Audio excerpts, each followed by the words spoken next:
नमो बुद्धाय साथियों, आज हम सभी लोग तथागत सम्यक संबुद्ध की इस अभिधम्म दिवस के अवसर पर संकिसा में यहाँ पर आए हुए हैं, जहाँ पर इस श्रीलंकाई बुद्ध विहार, कंबोडियन बुद्ध विहार और म्यांमार जैसे बहुत ही सुंदर विहारों का अवलोकन किया है। और इस बर्माई बुद्ध विहार का अवलोकन किया था, जहां पर इस बुद्ध विहार को इस ढंग से बनाया गया है कि यहां पर अगर हम प्रवेश करके तथागत सम्यक संबुद्ध के समक्ष अगर प्रेयर करते हैं, बुद्ध धम्म संघ की त्रिशरण पंचशील वंदना करते हैं, तो वहां की एक अलग ही अनुभूति आपको प्राप्त होती है।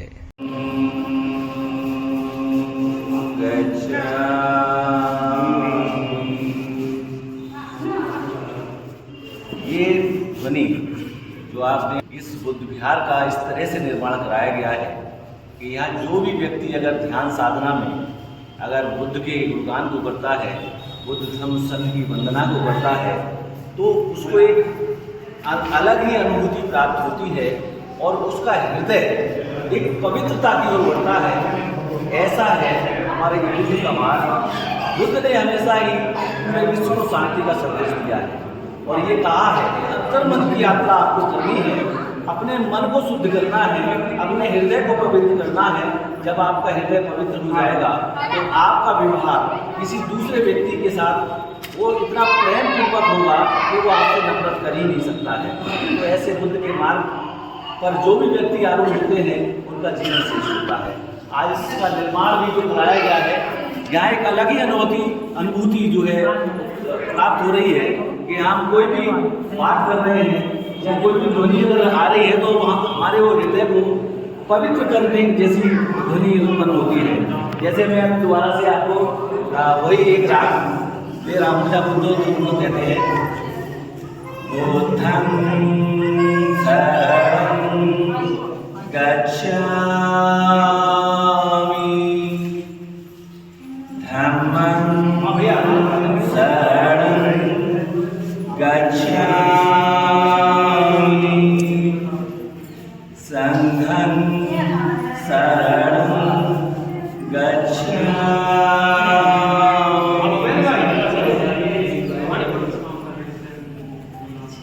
वास्तव में यहाँ अगर बुद्ध धम्म संघ की वंदना करते हैं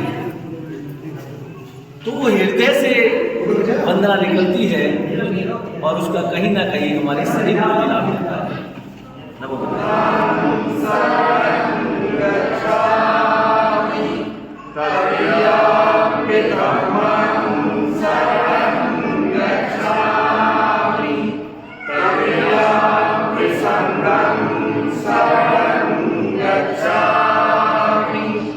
पंचशील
सर, आज आप संख्या इस पावन भूमि पर आए हैं, कितने लोगों के साथ आए हैं और यहाँ का क्या एक महत्व है, क्यों हम लोग यहाँ शरद पूर्णिमा के इस पावन अवसर पर आते हैं, इसका आप संक्षेप में आप थोड़ा सा हमारे दर्शकों को बताएं। हम फिरोजाबाद से करीब 6 बसें लेकर के यहाँ पर आए हैं और कुछ लोग हमारे साथी अपने अपने वाहनों से आए हैं।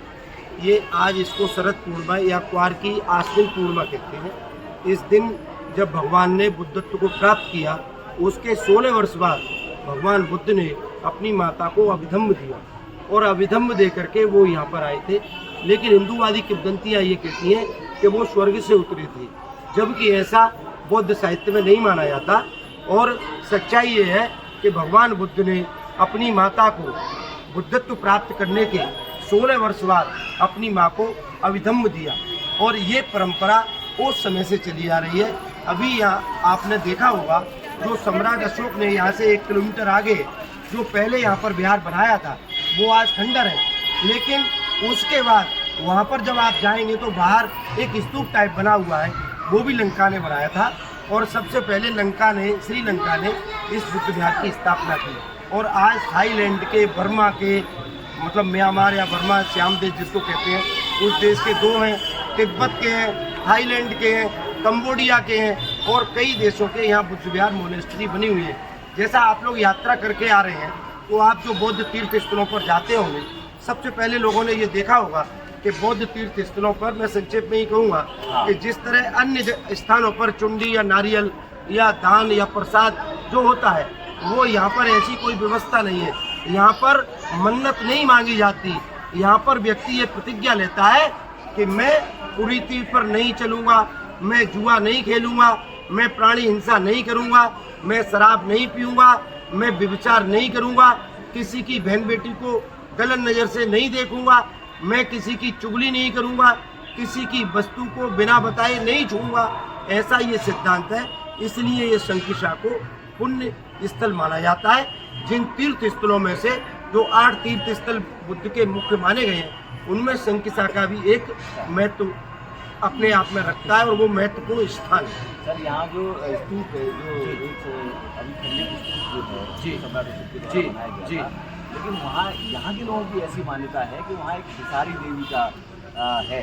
तो बहुत से लोग जो बौद्ध हैं वो भी ये मानते हैं कि विसारी देवी शायद प्रजापति बौद्ध जी को कहते होंगे, या उनसे हम अगर कुछ मांगते हैं, बौद्धों में तो ऐसी नहीं है, लेकिन उनसे अगर हम कुछ मांगते हैं तो वो उनकी पूरी होती है। इसमें आपकी क्या राय है? देखिए, सर्वे ऑफ इंडिया का पुरातत्व जो सर्वेक्षण विभाग होता है, उसका वहाँ पर एक बोर्ड लगा हुआ है। आपने देखा होगा, अगर आप लोग गए होंगे और वहाँ जाएंगे तो आप देखेंगे। देखिए, ये तो किंवदंतियाँ कह दी गई। जिस तरह से हमारे बौद्ध साहित्य में भी कहीं कहीं ये मिलता है कि बुद्ध ने जन्म लेने के बाद वो 7 कदम चले, लेकिन मैं इस बात को नहीं मानता जो आपने पूछा है, क्योंकि कलाम सूत्र ये कहता है, जो बुद्ध का कलाम सूत्र अपने आप में बहुत महत्व रखता है। तो कलाम सूत्र में मैं अपनी ये बात कहकर ख़त्म करूँगा। कलाम सूत्र में बुद्ध ने कहा, किसी बात को इसलिए नहीं मान लेना चाहिए किसी धार्मिक ग्रंथ में लिखी है, या किसी बात को इसलिए नहीं मानना चाहिए कि ऐसा लोग कहते आए हैं या हमारे पूर्वज ऐसा करते आए हैं, या किसी भी बात को इसलिए नहीं मानना चाहिए कि ऐसा किसी परंपरा में है। लेकिन बुद्ध ने कहा, किसी भी बात को मानने से पहले अपनी बुद्धि की कसौटी पर कसना चाहिए। यदि वो सत्य नहीं निकलती तो उसको नहीं मानना चाहिए। विश्व में, भारत में ही नहीं, विश्व में अगर ये बात किसी ने कही तो केवल और केवल बुद्ध ने कही कि आने वाले समय में अगर मेरे द्वारा कही हुई बातें भी सत्य ना हो तो उनको भी मत मानना।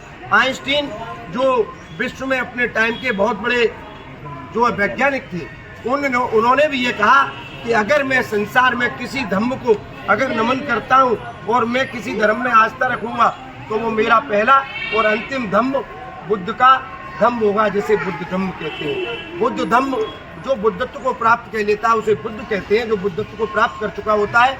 और बौद्ध उसके अनुयायी होते हैं, जो बुद्ध की विचारधारा में विश्वास रखते हैं, उनको बौद्ध कहा जाता है। आपने ये मुझे मौका दिया, बहुत बहुत साधुवाद।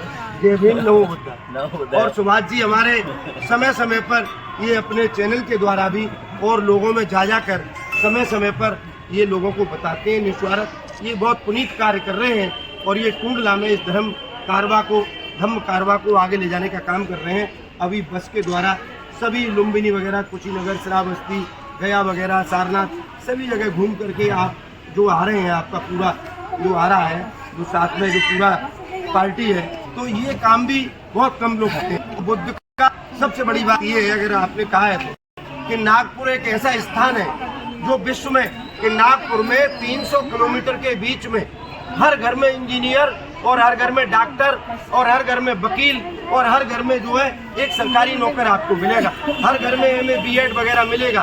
क्यों? कि वहाँ के लोग बुद्ध की विचारधारा में विश्वास करते हैं। वो आडंबरों में, पोंगापंडी में, कुरीतियों में, पाखंडवाद में विश्वास नहीं करते, और वही व्यक्ति धनी होता है। और बुद्ध को मानने वाला कभी भी गरीब नहीं हो सकता, क्योंकि बाबा साहब ने भी ये कहा था कि हम गरीब इसलिए हैं कि हम अछूत हैं। क्या कहा था? हम गरीब इसलिए हैं कि हम अछूत हैं, और अछूत इसलिए है कि हम हिंदू हैं।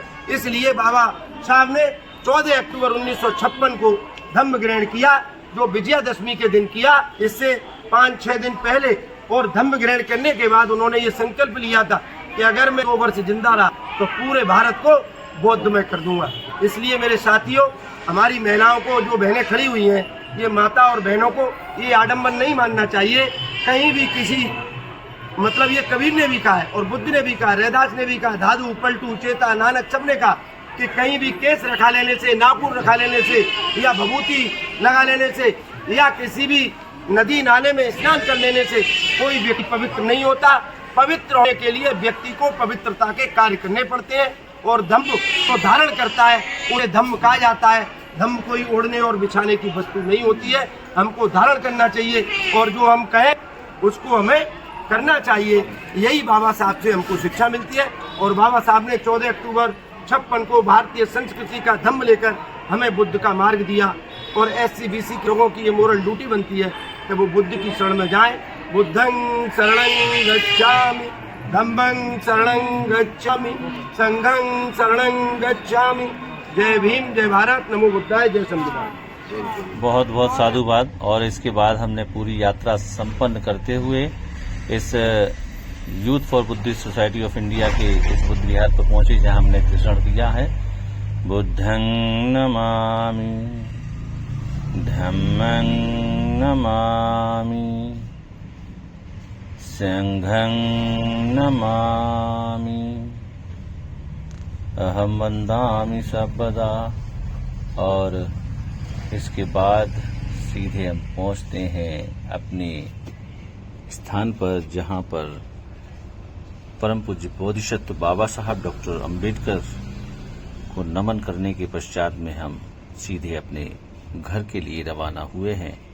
यहाँ कुछ साथी हैं जो इस सम्राट अशोक के इस स्तंभ को देखने के लिए भी पहुंचे हैं, जहां हमारे अन्य साथियों से भी मुलाकात हुई। उन्होंने भी धन्यवाद किया, और करने के पश्चात में परम पूज्य बोधिसत्व बाबा साहब डॉक्टर अंबेडकर के इस तैल चित्र पर हमने दीप प्रज्वलित करके उनको भी नमन करते हुए अपनी यात्रा को विराम दिया है। अगर आपको ये वीडियो अच्छी लगी है तो आप इसको शेयर, लाइक और कमेंट कर सकते हैं। जय भीम, नमो बुद्धाय, संघं नमामि,